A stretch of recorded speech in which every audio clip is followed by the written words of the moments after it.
Bonjour à tous. On a la tâche de vous présenter donc, le tutorat en anglais Lyon-Est qu'on a lancé cette année. Donc c'est un bel exemple d'initiative étudiante.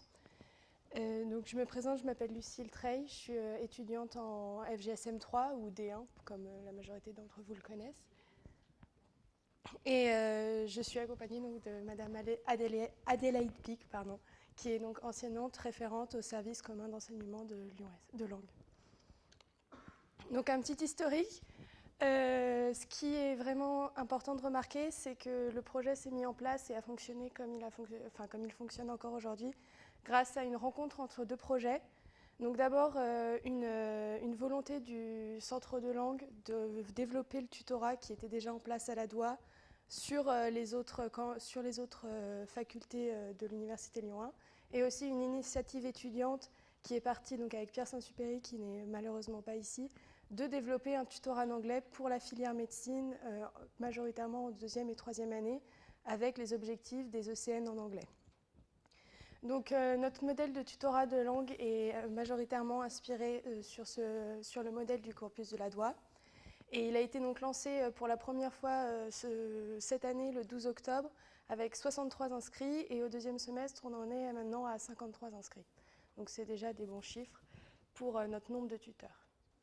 Donc je laisse. Oui, merci Lucille.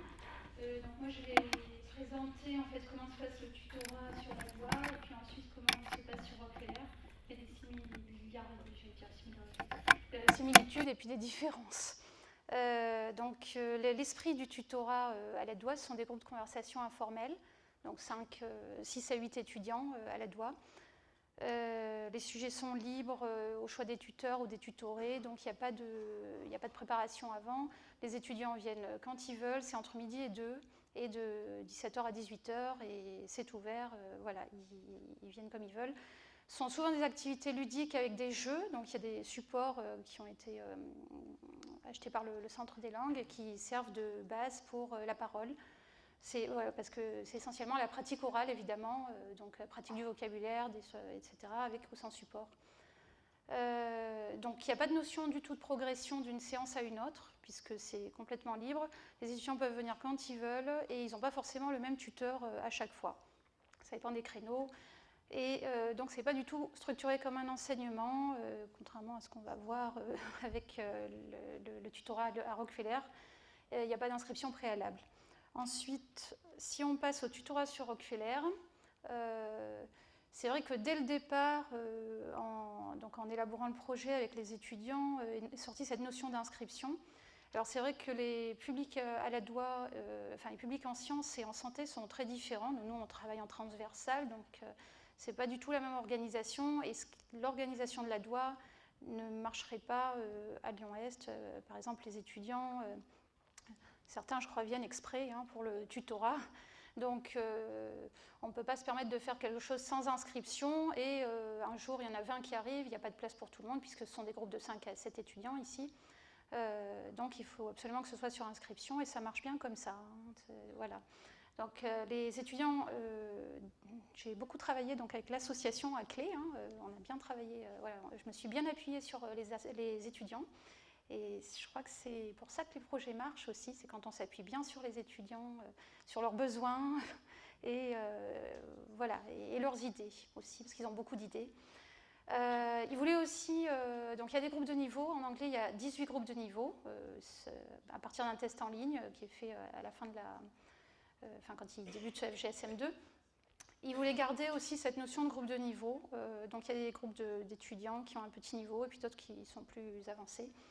Et avoir aussi une notion de régularité dans les séances, c'est-à-dire que chaque tutoré a le même tuteur régulièrement, enfin chaque semaine ou chaque 2 semaines.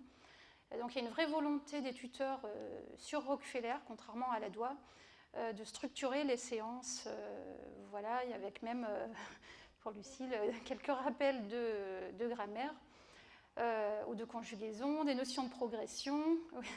Et puis, les supports sont très variés, vidéos, des textes, des jeux aussi, il me semble, voilà. Donc un peu de tout. Alors, ça ressemble presque à un cours, on va dire. sauf que c'est avec un tout petit groupe de 5 à 7 étudiants au lieu d'un groupe de, en général en langue, on a une vingtaine d'étudiants.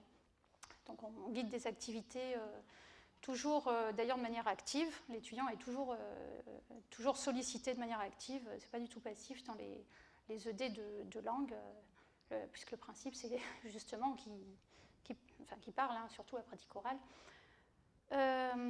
Donc voilà, donc j'ai mis un petit point d'exclamation pour peut-être se poser aussi la question, bon, le tutorat est complémentaire à l'enseignement mais non suffisant en soi.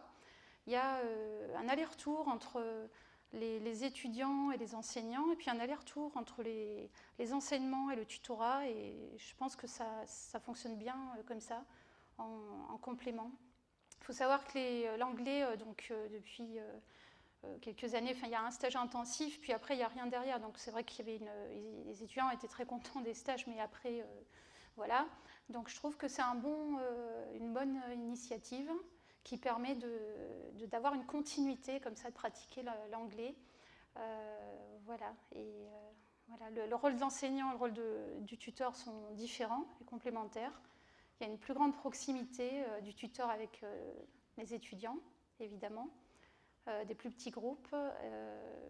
L'enseignant va plus avoir un rôle plus cadré, avec des activités des objectifs pédagogiques plus précis. Et puis de supervision, et puis évidemment d'évaluation, ce que n'a pas le rôle du tuteur. Enfin, vous n'avez pas du tout le rôle d'évaluateur, ce qui est une bonne chose aussi, parce que les étudiants, du coup, se sentent vraiment très détendus. Enfin, je pense qu'ils sont aussi détendus en cours d'anglais, mais là, voilà, ils sont quand même... on peut demander à Quentin, il était dans mon groupe cette année, et Benoît aussi d'ailleurs. Donc j'espère qu'ils sont contents. Voilà, en tout cas, moi je les ai eus en cours avec plaisir, comme toujours avec mes étudiants. Je serais très intéressée, puis je te laisse la parole, Lucille, par notre invité de l'Université de Sherbrooke par rapport à toute cette notion de tutorat, parce qu'au Canada, évidemment, il y a une grande tradition du tutorat, comme dans tous les pays anglo-saxons. Et la définition n'est pas la même d'ailleurs. J'avais un peu de mal avec cette histoire de tutorat, parce qu'on n'était pas sur les mêmes lignes. Le tutorat dans les pays anglo-saxons n'est pas le tutorat qu'on entend ici. Donc peut-être qu'on aura des petits points de...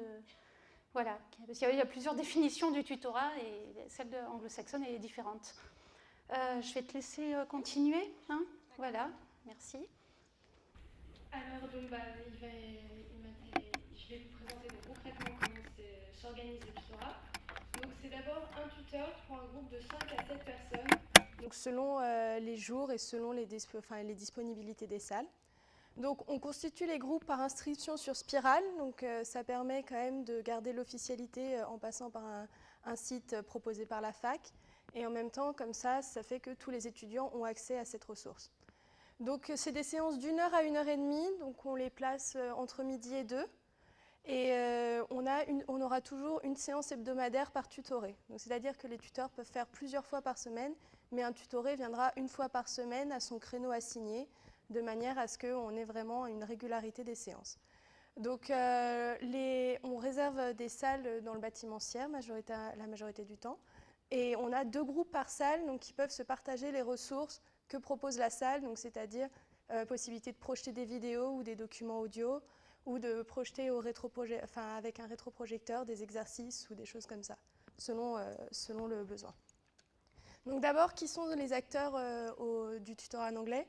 Donc il y a tout d'abord l'enseignant responsable du tutorat. Donc ça a été d'abord Jonathan Ville et maintenant c'est Madame Pic. Donc ils ont eu un grand rôle au niveau de l'organisation des séances, donc pour déjà nous guider en nous montrant et en nous opposant le modèle de la DOA pour nous aider à former quelque chose qui était vraiment adapté aux étudiants de médecine. Ils ont sélectionné les tuteurs, d'abord par CV et lettre de motivation, et ensuite par un entretien réalisé uniquement en anglais. Et ensuite, après, donc, ils ont un grand rôle au niveau de la gestion du budget, des liens avec l'administration et tout ce qui est vérification des fiches de présence, parce que c'est vrai que comme l'activité des tuteurs est rémunérée, on a un système de fiches signées par les étudiants et par le tuteur pour s'assurer de la présence. Voilà. Donc ensuite, il y a les responsables tuteurs et l'association de la clé. Donc nous, on a pris en charge les inscriptions et on fait les plannings avec ces inscriptions. Donc une fois que les gens sont inscrits sur Spiral, c'est à nous de mettre en forme et de former les groupes de manière à ce qu'ils soient homogènes au niveau des niveaux, enfin oui, pour le niveau d'anglais. Et donc on se charge aussi de la réservation des salles et d'effectuer des sondages pour la satisfaction et d'essayer de transmettre des bilans à l'administration. Voilà, donc c'est vrai qu'il y a une relation quand même très étroite entre l'enseignant responsable au niveau du service des langues et les responsables tuteurs parce que du fait de nos rôles, on est obligé de communiquer en permanence. Voilà. Donc après, les acteurs entre guillemets les plus importants du tutorat, c'est donc les tuteurs et les tutorés. Donc sur le campus Rockefeller, on avait 8 tuteurs au premier semestre et cette année, et ce semestre, on en a 9. Et donc ils effectuent entre 1 heure et 2 heures de tutorat par semaine. Donc on pourrait penser que c'est que des deuxièmes années, mais en fait non, on a quelques deuxièmes années et beaucoup de troisième année et même un quatrième année qui participe cette année au tutorat en tant que tuteur. Donc ils ont tous été sélectionnés par Jonathan Ville et par un long examen en anglais, ce qui garantit quand même un niveau correct des tuteurs. Et donc pour les tutorés, donc ils se sont inscrits. Ils ont été intégrés à un groupe de niveau homogène, c'est-à-dire qu'ils seront à l'aise pour parler. On ne mettra pas quelqu'un qui était dans le groupe 18 en anglais, donc qui a une pratique très fluide, avec quelqu'un qui a du mal à s'exprimer, pour qu'ils se sentent à l'aise et osent commencer à parler, en fait, entre guillemets. Et voilà, donc ça permet il y a une pratique majoritairement orale pendant les séances. On lit très peu de choses et on fait on fait pas d'écrit même du tout. Et voilà, donc après, c'est vrai que du tutoré, la seule chose qu'on leur demande, c'est quand même l'engagement de respecter l'inscription prise, c'est-à-dire que s'ils peuvent pas être là, nous prévenir, qu'on s'arrange ou des choses comme ça. Voilà. Donc au niveau des déroulements des séances, elles changent quand même diamétralement selon qu'on ait des niveaux faibles devant nous, entre guillemets faibles, ou des niveaux plus élevés. Donc pour les niveaux les plus faibles, il va falloir encourager la pratique orale et la compréhension. Donc c'est pour ça que d'une séance sur l'autre, on va utiliser des TED Talks, des contes pour enfants en anglais ou des comptines simples, de manière à ce qu'ils ça peut paraître comme ça infantilisant, mais ça a été fait dans un groupe. Et c'est venu de la demande des étudiants. Et c'est vrai que grâce à ça, ils se sentaient vraiment à l'aise pour parler et pour réagir. Parce que comme c'était un vocabulaire qu'ils avaient déjà vu et qui était plutôt simple, ils pouvaient vraiment parler et se sentir à l'aise. Voilà. Et en plus, donc c'est vrai que le vrai enjeu, c'est de développer la confiance en soi et aussi de consolider quelques bases. Donc ça, c'est plutôt pour moi. J'ai eu un groupe le semestre dernier, j'ai eu un groupe qui était assez faible au niveau de grammaire et conjugaison. Donc il a fallu revoir dans les premières séances. Donc avec l'aide d'une méthode d'anglais qui était approuvée, je me suis permis de leur faire quelques rappels donc de présent ou de passé pour qu'ils se sentent vraiment à l'aise et qu'ils s'en servent pour commencer à parler. Donc c'était plutôt un vecteur de communication et d'engagement du dialogue. Voilà. Et donc pour les séances les plus fortes, en gros, la séance s'organise comme comme un débat. Et donc il peut être amorcé de différentes manières, donc soit par une présentation d'un étudiant et discussion autour du sujet de présentation, soit l'utilisation de vidéos pour pratiquer en même temps la compréhension orale et en plus lancer le sujet de débat. Ou sinon, il y a eu aussi des jeux assez intéressants qui ont été inventés par nos différents tuteurs. Donc des devinettes en anglais sur des petits papiers, il fallait faire deviner le mot qu'on avait, ou sinon un téléphone arabe médical. Alors vous me direz, qu'est-ce que c'est que ça ? Alors ça a été une idée très très originale d'un de nos tuteurs.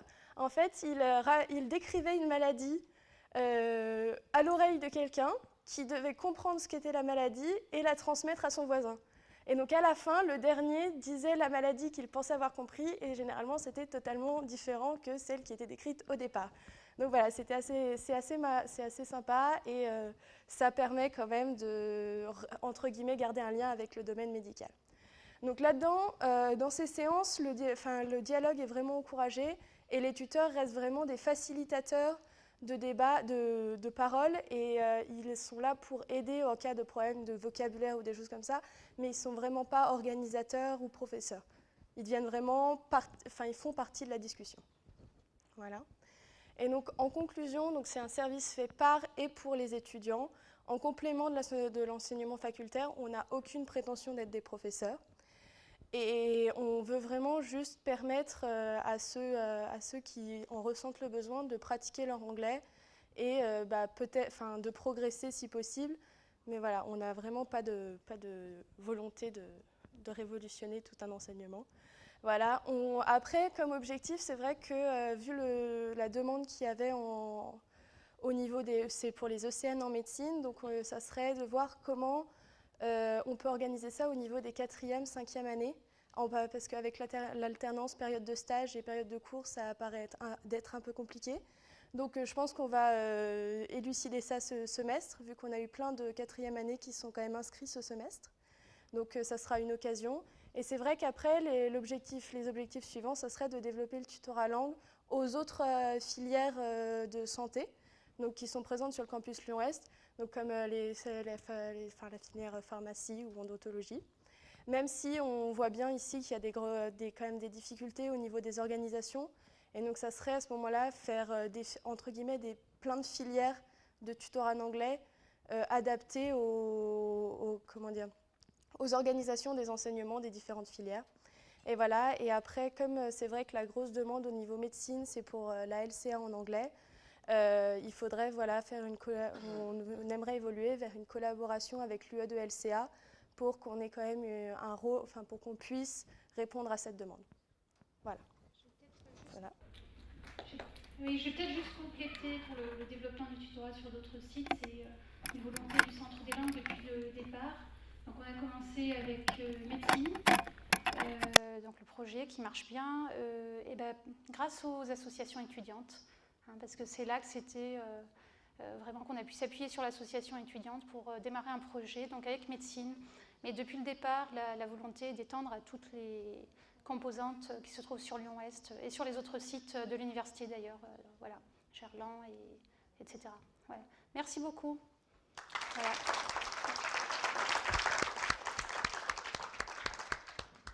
Gardez un micro. Qui souhaite? Xavier, attends le micro. Il se trouve que dans certains services, on a des étudiants du pays du Golfe qui en général sont très anglophones, même s'ils ont un accent. Et on les met, nous j'ai l'occasion dans mon service d'en avoir, et on les met à contribution pour faire des présentations, des cours, des mini-cours en anglais. Et donc ça permet assez bien aux étudiants d'avoir les termes médicaux, des maladies, des symptômes, etc. Et je ne sais pas si on pourrait peut-être, parce qu'ils sont souvent un peu désœuvrés, ces étudiants, peut-être qu'on pourrait organiser quelque chose d'un peu plus structuré, pourquoi pas l'après-midi au niveau de la fac, qui puisse venir enrichir Oui, c'est très intéressant. Oui, donc ça serait des tuteurs potentiels, c'est ce que je comprends. Voilà. Donc c'est vrai que d'identifier les tuteurs potentiels, oui, ça nous intéresse. Donc après, à la fin de ce PowerPoint, il y a mon email. Donc voilà, vous pouvez me contacter si vous avez des étudiants à nous référer. C'est vrai que nous, les tuteurs, on les trouve dans nos groupes, groupes 17 et 18 en général. Voilà, mais on est toujours à la recherche de tuteurs potentiels. Donc si vous connaissez des étudiants qui ont ces capacités, vous pouvez m'envoyer un mail et je ferai suivre. Voilà. D'autres questions? Tout le monde est convaincu de la nécessité. En tout cas, je félicite Adélaïde et Lucille parce que ça a été vraiment un développement extrêmement intéressant et je réinsiste, l'implication des étudiants que vous avez vu tout au long de cet après-midi, que vous allez partir d'ici et finalement ce ne sera plus jamais votre enseignement seul mais avec toujours un étudiant ou des étudiants. Merci à vous.